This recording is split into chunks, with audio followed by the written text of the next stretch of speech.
하나님께서 주신 말씀입니다. 요한복음 11장 17절부터 44절까지 말씀 보겠습니다. 신약성경 165쪽에 있습니다. 예수께서 와서 보시니 나사로가 무덤에 있은지 이미 나으리라. 베다니는 예루살렘에서 가깝기가 한 5리쯤 되매 많은 유대인이 마르다와 마리아에게 그 오라기의 일로 입문하러 왔더니 마르다는 예수께서 오신다는 말을 듣고 곧 나가 맞이하되 마리아는 집에 앉았더라. 마르다가 예수께 여짜오되 주께서 여기 계셨더라면 내 오라버니가 죽지 아니하였겠나이다. 그러나 나는 이제라도 주께서 무엇이든지 하나님께 구하시는 것을 하나님이 주실 줄을 아나이다.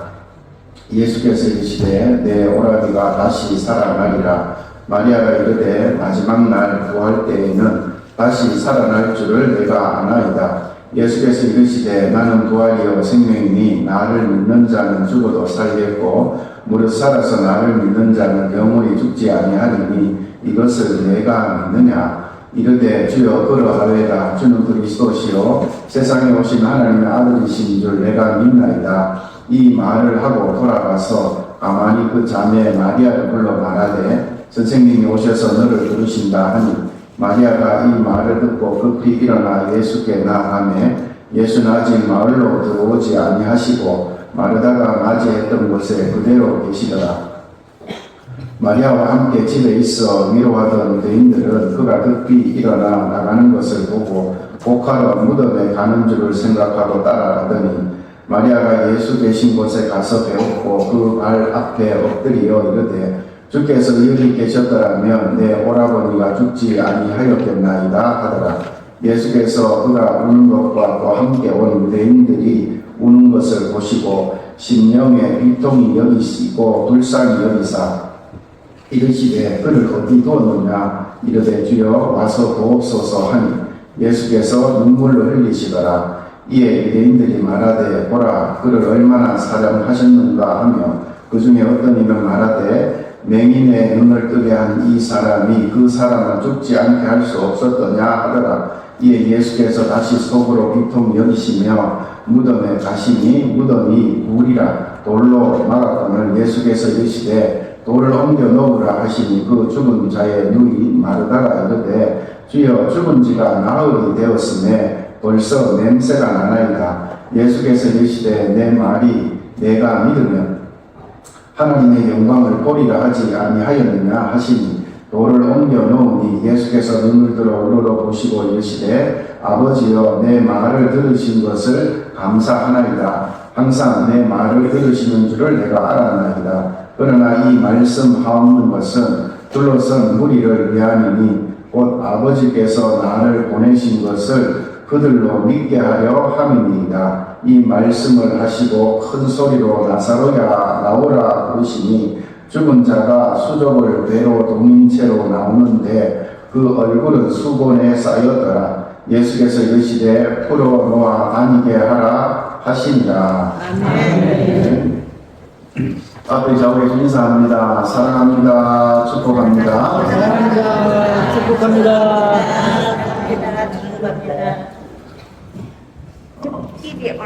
20년 넘게 제주도의 아름다움에 빠져 살아가면서 그 하늘과 땅에 담겨진 풍경들을 필름에 담고 글을 썼던 김영갑이라고 하는 사진 작가가 있었습니다.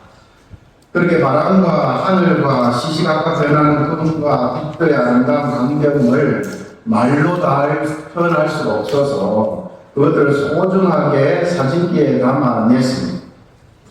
이렇게 하늘과 땅에 담아놓은 아름다움에 젖어 살던 그분이 그만 온몸이 굳어져서 죽음에 이르게 되는 루게릭병에 걸려 젊은 나이에 세상을 떠나고 말았습니다. 이 사진 작가는 삶의 이야기와 사진을 모은 에세이집 그 섬에 내가 있었네 라고 하는 책에 보면 이렇게 이야기를 해놨습니다. 눈에 보이는 고개만 넘으면 끝인 줄 알았다. 그러나 하나를 넘으면 더 높은 고개가 나타났다. 산을 넘으면 또 산이다. 나아갈수록 바람은 세고 숨이 바쁘지만 멈출 수도 하산할 수도 없다. 오늘 주신 말씀에서 만나는 가정도 이어지는 고난의 고개턱에서 힘들어하고 있었습니다. 일찍이 부모를 여의고 어렵게 살았습니다. 이제 성장하여 삼남매가 아름다운 인생을 꿈꾸면서 오손도손 살아가고 있는데 겨우 살만하게 되자 가장의 오라비가 그만 병이 들고 죽고 말았습니다. 그런데 이들에게는 예수님은 고칠 수 있다는 믿음을 가지고 예수님을 초청해 놓고 간절히 기다리고 있었습니다. 그런데 예수님에게서는 아무런 소식이 없었습니다. 결국 그렇게 마지막 순간을 긴 기다림과 두려움 속에 지내다가 그만 나사로는 젊은 나이에 세상을 떠나고 말았습니다. 길게 투명한 것도 아니고 불과 며칠 만에 일어난 일이었습니다. 도무지 그 죽음을 받아들일 수 없는 상황 속에서 넋을 잃고 앉아 있었습니다. 정말 기가 막히고 암담하기만 했습니다. 갈대가 돌풍에 이리저리 흔들리듯 그들의 믿음도 흔들리고 삶도 흔들리고 있었습니다. 그런데 오늘 말씀에 보면 이해하기 어려운 내용들이 나옵니다.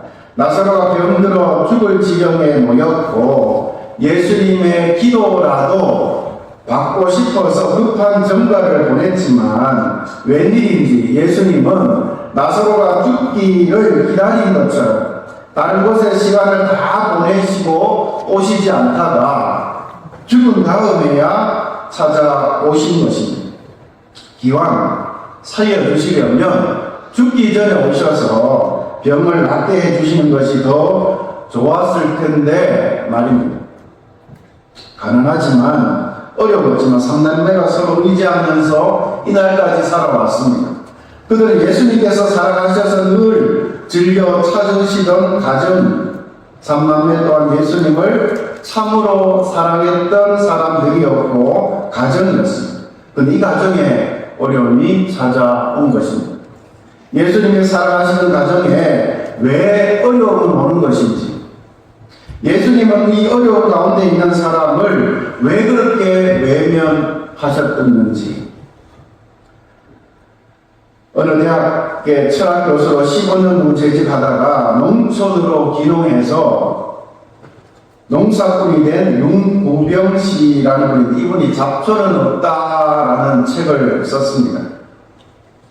초보 농부가 겪은 에피소드부터 이 땅의 교육과 자연을 걱정하는 이야기들을 담은 책인데 거기 보면 이런 내용이 나옵니다. 올 일은 봄에 겪었던 잡초 사건이 기억이 난다. 마늘밭을 온통 풀밭으로 바꿔놓은 그 괘씸한 잡초들을 죄다 뽑아 던져버린 뒤에야 그 풀들이 잡초가 아니라 벌꽃나물과 광대나물이었다는 사실을 알고 얼마나 후회했는지 모른다. 정갈하게 거두어서 나물로 무쳐 먹고 효소식품으로 바꾸어도 좋은 약이 되는 풀들을 내 손으로 그 씨앗을 뿌리지 않았는데도 돋아났다는 이유 하나만으로 적대시하여 죄다 수고롭게 땀 흘려가며 뽑아서 버렸으니 참 어리석기도 하지. 잡초만 알고 모두 뽑아버렸던 풀이 실제로는 소중한 약초이거나 나물이었음을 깨닫게 되었다는 말입니다. 그래서 이 책에서 책 제목처럼 이 세상에는 잡초는 없다라고 결론을 내리고 있습니다. 저도 시골에 자라면서 학교 가기 전이나 또 학교 갔다 와서 부모님 농사일을 도와드렸습니다. 사실 도와드렸다고 말하기보다는 마지못해 억지로 할 때가 더 많았습니다. 씨를 뿌려놓고 제일 중요한 것은 김을 내주는 일입니다. 지금 우리 지역에 그 마늘밭, 양파밭에 그 김을 매는 일을 지금 많이 하고 있는데 이 잡초, 김이라고 하는 것은 며칠 비만 내리고 나면 아무것도 없던 땅에 순식간에 잡초들이 엄청나게 자라는 것을 우리는 볼 수가 있습니다. 그래서 이 잡초를 뽑는 것이 얼마나 큰 일인지 모릅니다. 여러분, 나사로의 가정에 어려움이 찾아온 겁니다. 몸이 병이 듭니다. 죽음까지 경험했습니다. 그러나 이 모든 일이 우연히 주어진 것은 아니라는 사실입니다. 여러분, 잡초는 없습니다. 늘 모든 것이 잘 되어야 한다는 기복적인 생각, 평안만을 바라보는 욕심에서 보면 아무런 필요가 없는 잡초로 여겨질지도 모르겠습니다. 그러나 영의 눈을 열고 바라보면 거기에는 주님의 깊은 계획하심이 있음을 알 수가 있다는 겁니다. 오늘 말씀은 예수님께서 훨씬 나중에 나사렛 가정에 찾아오신 장면을 이렇게 묘사를 합니다. 17절 읽어보겠습니다. 예수께서 와서 보시니 나사로가 무덤에 있은지 이미 나오리라. 병에 걸린 젊은 나사로는 예수님이 그 집에 당도했을 때는 이미 세상을 떠난 이후였습니다. 장례를 치른 지 나흘이 지났습니다. 중동에서는 무더운 날씨 때문에 사람이 죽고 나면 부패가 빨리 되어서 거의 당일에 장례를 치른다고 합니다. 이미 나흘이라고 하는 이 본문의 표현은 죽은 시신의 부패 정도가 아주 심했을 시간, 모든 것이 끝난 시간임을 암시하고 있는 것입니다. 여기서 죽었다, 이미 4일이 지났다, 39절에 보면 부패하여 벌써 냄새가 났다 와 같은 이 표현들은 같은 의미를 담고 있습니다. 모두가 객관적인 사실, 받아들일 수밖에 없는 객관적인 사실이라는 겁니다. 죽음은 모든 것이 끝난 것을 알리는 시간입니다. 그래서 사람들은 이제 모든 것이 끝났다라고 생각을 합니다. 혹자는 아시면 그렇게 외치는 사람도 있습니다. 주님이 여기 계셨더라면. 그러나 이 또한 이미 마침표를 찍어버린 사람들의 안타까움에 젖은 소리일 뿐입니다. 이렇게 마침표가 찍어진 시간, 예수님이 찾아오시는 장면으로부터 오늘 말씀은 시작이 됩니다. 여러분, 이 안타까운 사실 앞에서 많은 사람이 찾아와서 위로합니다. 그러나 예수님 분명히 소식을 들으셨고 마리아와 마르다가 부탁했을 때 그 부탁까지 받으셨을 텐데 장례를 치르는 날에도 오지 않으셨어요. 요즘으로 말하면 신방은커녕 전화 한 통도 없었다는 겁니다. 지금까지 지극정성으로 담임 목사님을 사랑하고 모셨는데 장례가 났는데 장례를 진내에 주기는커녕 한번 와보지도 않은 것입니다. 그리고 장례를 다 마치고 났는데 그때서야 찾아오셨습니다. 도대체 지금 와서 무엇을 하자는 것입니까? 20절에 보면 예수님에 대한 섭섭한 마음에 마르다는 겨우 일어나 연접하지 마리아는 속이 상해서 나가보지도 않았습니다. 마르다도 속이 상하기는 마찬가지였습니다. 그래서 21절에 보면 그 속내를 드러내죠. 21절 읽어봅니다. 마르다가 예수께 여짜오되 주께서 여기 계셨더라면 내 오라버니가 죽지 아니하였겠나이다. 이 말은 주님이 오시지 않아서 우리 오라비가 죽었다는 원망의 목소리입니다.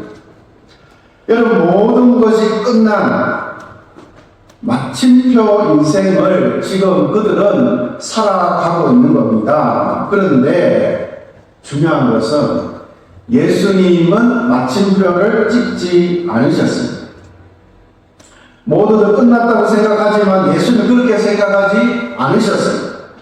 예수는 다시 살아나리라 분명하게 말씀하셨습니다.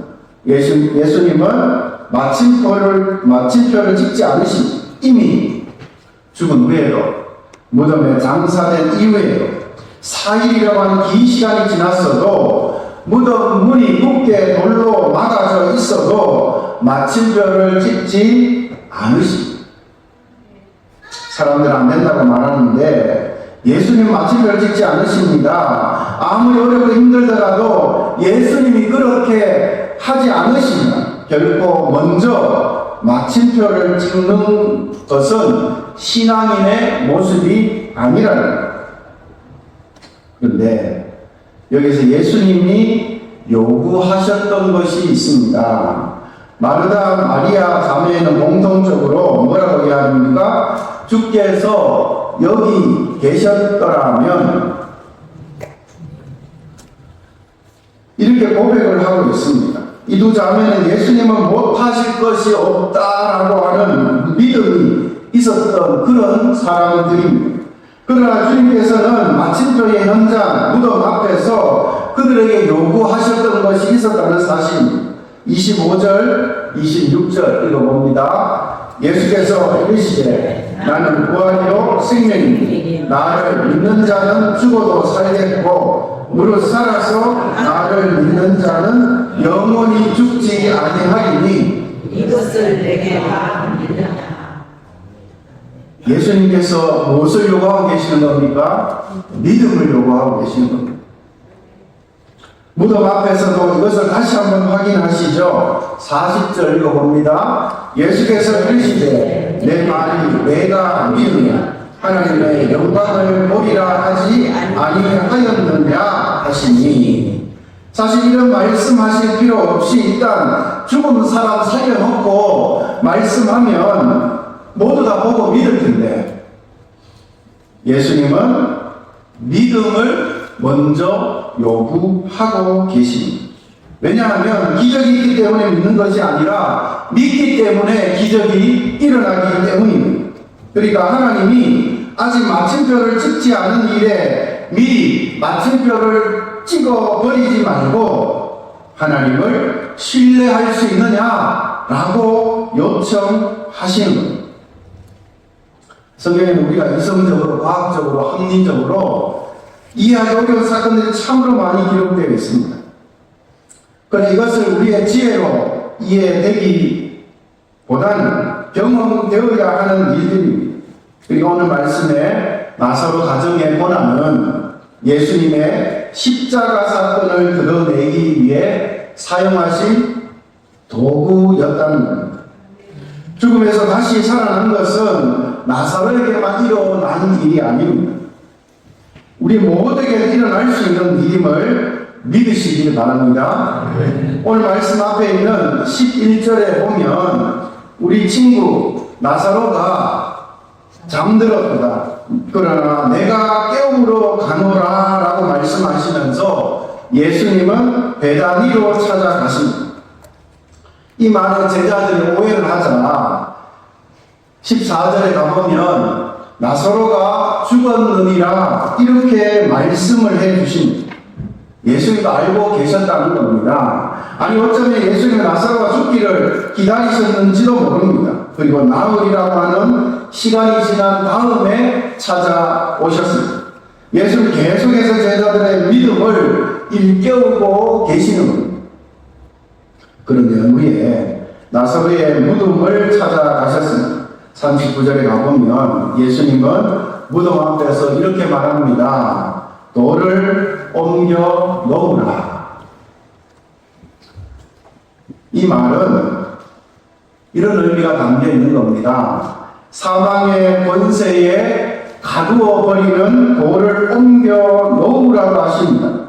생명력 넘치는 삶으로부터 차단해 버리는 돌을 옮겨 놓으라고 하십니다. 모든 가능성을 막아버리는 돌을 옮겨 놓으라고 말씀하고 계십니다. 여러분, 오늘 우리 삶에도 이런 돌들이 놓여 있을 수 있습니다. 예배를 드리지만 감격이 없고, 말씀을 듣지만 깨달음이 없고, 영광의 자리에 나와 있지만 아무런 느낌이 없이 그냥 앉아 있게 되는, 우리를 그렇게 가로막고 있는 돌이 있을 수 있다는 것. 그러니까 주님의 역사, 주님의 영광, 주님의 능력이 드러나기 위해서는 먼저 그 돌을 옮겨 놓아야 하고, 43절, 44절에 보면 무덤 앞에서 예수님은 아주 큰 소리로 이렇게 말씀하십니다. 나사로야, 나오라. 예수께 부르시니까 죽은 자가 수족을 베로 동인 채로 나왔다는 예수님 말씀하신 죽은 자가 일어나 걷고 있습니다. 모든 것이 끝나버린 마침표 인생이 바뀌고 있는 겁니다. 예수님의 말씀 앞에서 죽은 자가 일어나 걷고 있습니다. 이 얼마나 놀라운 일이며 감격할 만한 일입니다. 여러분, 마르야 마르다 자매의 표정을 읽을 수 있겠습니까? 다시 살아난 나사렛의 표정은 또 어떨 것 같습니까? 저들의 감격의 소리, 외침의 소리, 환성의 소리, 찬양의 소리가 들리지 않으십니까? 찬송가 310장에 보면 하나님의 은혜로 이 쓸데없는 자 왜 구속하여 주는지 난 알 수 없도다. 아마 이 찬송을 그냥 부른 것이 아니라 터질 듯한 기쁨으로 불렀을 겁니다. 감격에 들떠서 불렀을 겁니다. 여러분, 여기에서 진정한 신앙생활이 시작이 되는 것입니다. 여기에서 진정한 예배가 시작이 되는 것입니다. 모든 것이 끝난 자리, 슬픔과 아픔으로 마침표를 찍을 수밖에 없는 삶의 자리에 예수님이 들어오시니까 문제가 해결되었습니다. 마침표 인생이 느낌표 인생으로 바뀌고 있습니다. 그들의 노래가 달라졌습니다. 그들의 인생이 달라졌습니다. 그들의 예배가 달라졌습니다. 그들의 하는 일도 달라졌습니다. 거기에 주님이 계시기에, 주님이 계신 그곳에 새 생명의 역사가 일어나고 있는 것입니다. 진정한 삶이 시작되고 있는 것입니다. 사람들은 마침표를 찍었고, 가족들도 모든 사람들 다 마침표를 찍었습니다. 그런데 예수님 말씀하시니까 죽은 자가 살아났습니다. 그러니까 마침표 인생이 느낌표의 인생으로 바뀌어졌다는 사실. 하나님의 구원의 역사가 기록되었던 구속사의 기록들 가운데는 언제나 이러한 장면들을 우리에게 보여주고 있습니다. 아브라함에게 아들을 바치라고 말씀하실 때 하나님께서 요구하셨던 것은 아들이 아니었습니다. 하나님의 구원의 역사를 증거할 아브라함이 온 세상을 위해 아들을 내어놓으시는 아버지의 마음을 알기를 원하셨습니다. 그 사실을 미처 깨닫지 못하고 올라갔던 이 모리아에 가는 길은 이제는 끝났다고 외칠 수밖에 없는 마침표 인생이었습니다. 그러나 하나님께 드렸던 아들을 다시 돌려받고 모리아산을 내려오는 이 아브라함의 걸음을 보면 느낌표 인생으로 바뀌었습니다. 그렇습니다. 하나님은 마침표의 인생을 느낌표의 인생으로 바꾸시는 분이심을 믿으시길 바랍니다. 그 홍해 앞에서 일어났습니다. 이집트에 세방되어 나오던 이스라엘 백성들을 다시 잡아가겠다고 이집트의 기병대가 죽여져 옵니다. 발걸음을 재촉하고 있는데 홍해가 그 앞을 다 가로막고 있습니다. 이제는 죽었다, 이제는 끝났다라고 생각하지만 하나님 그들 앞에서 홍해를 가르셨습니다.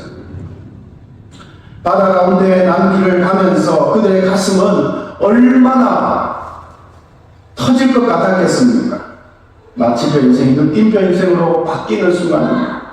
출애굽 15장 1절 2절을 이렇게 찬양하고 있죠. 그때 상황을 읽어봅니다. 내가 여호와를 찬송하리니 그는 높고 영화로우시며 말과 그 탄자를 바다에 던지셨음이로다. 여호와는 나의 힘이요 노래시며 나의 구원이시로다. 그는 나의 하나님이시니 내가 그를 찬송할 것이요 내 아버지의 하나님이시니 내가 그를 높이리로다. 아멘.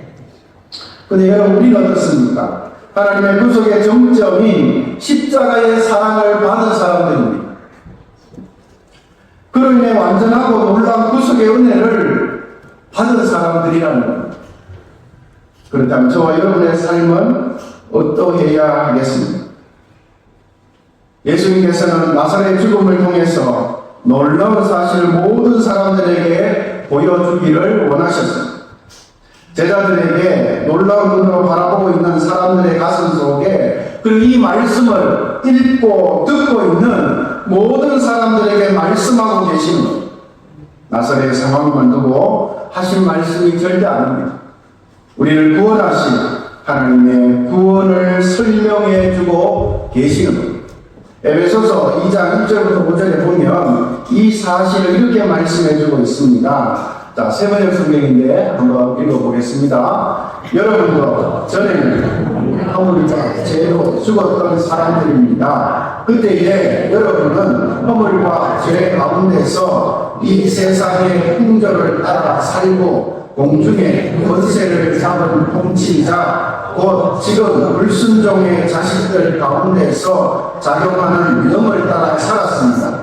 우리도 모두 전에는 그들 가운데에서 육신의 정욕대로 살고 육신과 마음이 원하는 대로 행했으며 나머지 사람들과 마찬가지로 날 때부터 진노의 자식이었습니다. 그러나 하나님은 자비가 넘치는 분이셔서 우리를 사랑하시 그 크신 사랑으로 말미암아 범죄로 그리스도와 함께 살려 주셨습니다. 아멘.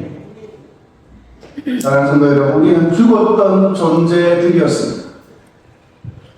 죽을까 말까 하는 상태가 아니라 완전히 죽었던 상태였습니다. 현재 완료현 마침표가 찍어진 존재였다는 죄악 가운데서 이 세상의 풍조를 따라 살았고 공중 권세 잡은 사단의 영을 따라 살았던 존재들이었습니다. 우리는 어쩔 수 없이 하나님의 진노의 대상자들이었다는 것. 그러니까 죽은 나사로는 바로 저와 여러분의 모습임을 기억하셔야 합니다. 무덤에 권세에 갇혀 썩은 나사로는 우리의 모습이었습니다. 그러나 하나님이 우리를 저와 여러분을 살리셨다는 사실. 그리고 이 이야기는 나사로 이야기만이 아니라 우리의 이야기입니다. 이것이 복음의 핵심입니다. 예수님께서 이 놀라운 사역을 위해서 오셨습니다. 예수님 이제 십자가를 통해서 이 모든 일을 이루어 가시는 겁니다. 예수님 제자들에게 그것을 지금 가르쳐주고 계셨습니다. 이 사실은 너희가 목숨을 걸고 선포해야 할 세상을 향한 복된 소식이니라. 나사로는 아직 십자가를 경험해보지 못했지만 우리는 십자가를 경험한 존재들입니다. 십자가의 구속의 은혜를 통해서 너희들에게 이 영원한 생명이 주어질 것이다. 나를 믿는 자는 죽어도 살겠고 무릇 살아서 나를 믿는 자는 영원히 죽지 아니하리라. 여러분, 복음은 우리를 살립니다. 복음은 죽은 영혼도 살립니다. 복음은 병든 영혼도 상처난 영혼도 고칩니다. 그날 예수님은 썩은 냄새난 나사로를 가슴에 안으시고 나사로를 회복시켜 주셨습니다. 그 예수님은 오늘도 저와 여러분을 안아주신다는 사실을 믿으시기를 바랍니다. 여러분, 나사로가 무덤 이후의 삶을 어떻게 살았을까요? 하루하루 감격 속에서 살지 않았겠습니까? 죽었던 생명을 살려주신 그 은혜에 감격하며 살아가지 않았겠습니까? 위암 말기 췌장과 식이지장으로 전이가 된 상태에서 수술을 받고 항암과 방사선 치료를 받고 허락받은 새로운 생명으로 사역하고 계시는 어느 목사님 이런 고백을 하셨습니다. 죽고 썩어 장사된 지 나흘 된 무덤에 주님 찾아와 나사로야 일어나라 하시매 시체가 살아나 세상을 다니며 많은 사람을 주님께 돌아오게 했던 다시 산 나사로의 그날 같은 하루를 날마다 살고 싶다.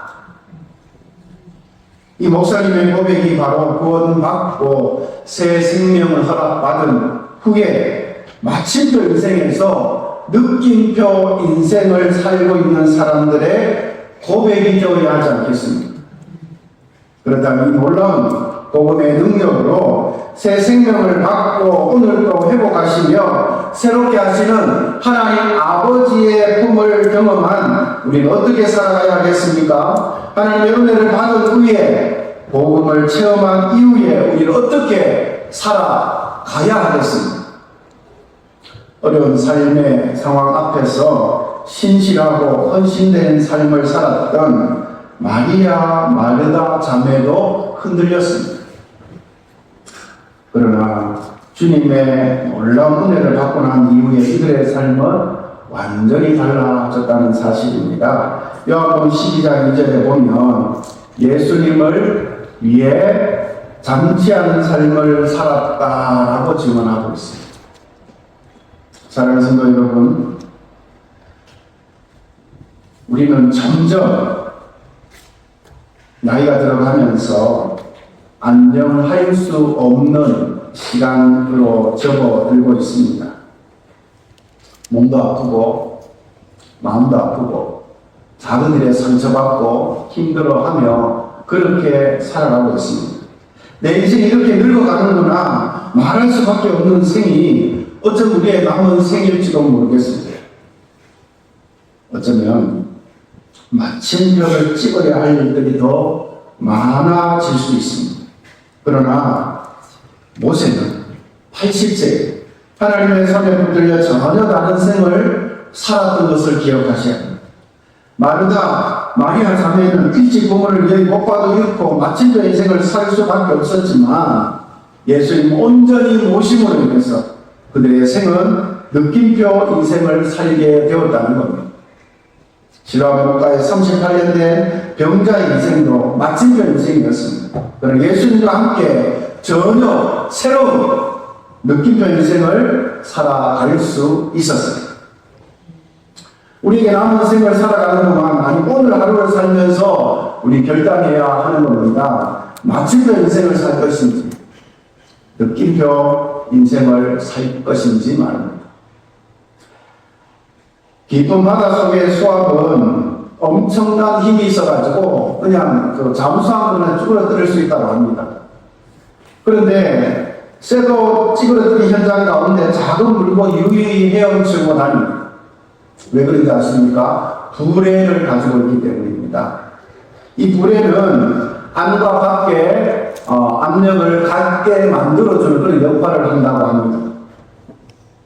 그래서 쇠도 찌그러질 수밖에 없는 그 깊은 바다 속에서 작은 물고기도 살아갈 수 있는 겁니다. 마찬가지로 하나님의 사랑을 받은 우리 복음의 능력을 통해서 새로운 생명을 소유한 우리는 다른 체질을 가졌다는 것을 여러분 아셔야 합니다.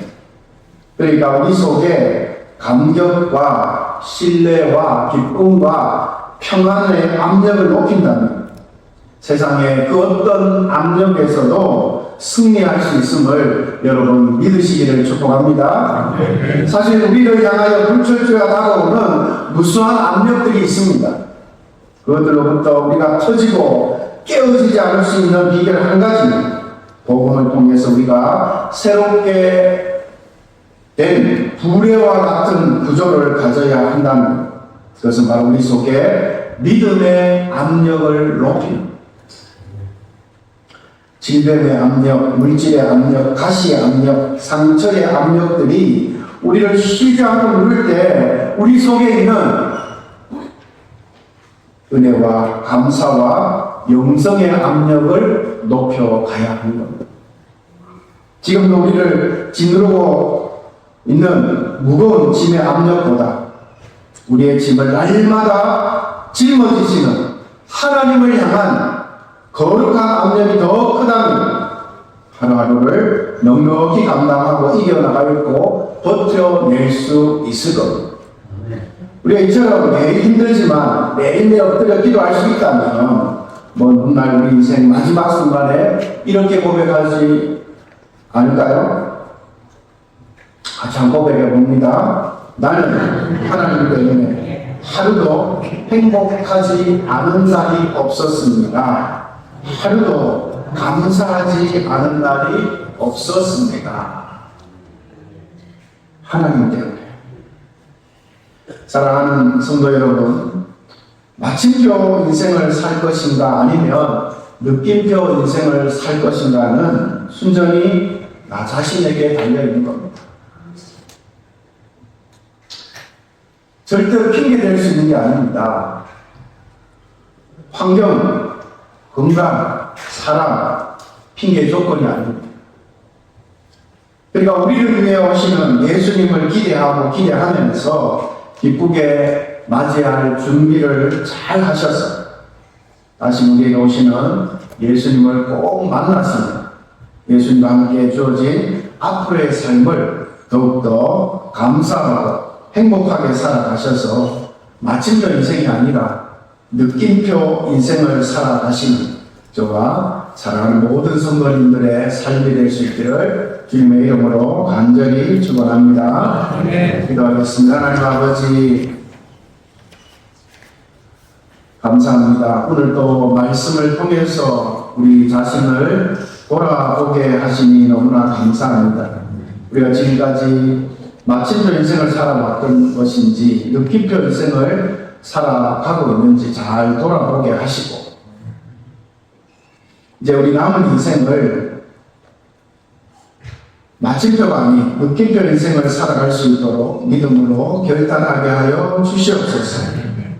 어떤 어렵고 힘든 모든 것이 있을지라도 하나님의 사랑으로, 하나님의 은혜로, 하나님 우리를 향하신 그 거룩하신 은총으로 모든 것을 잘 이겨내게 하시고 예수님과 함께 더욱더 감사하고 행복하게 살아감으로 나는 하나님 때문에 하루도 행복하지 않은 날이 없었습니다. 나는 하나님 때문에 하루도 감사하지 않은 날이 없었습니다. 라고 하나님 앞에서 고백할 수 있는 저희들의 믿음의 여정을 끝까지 예수님과 함께 걸어갈 수 있도록 인도하여 주시옵소서.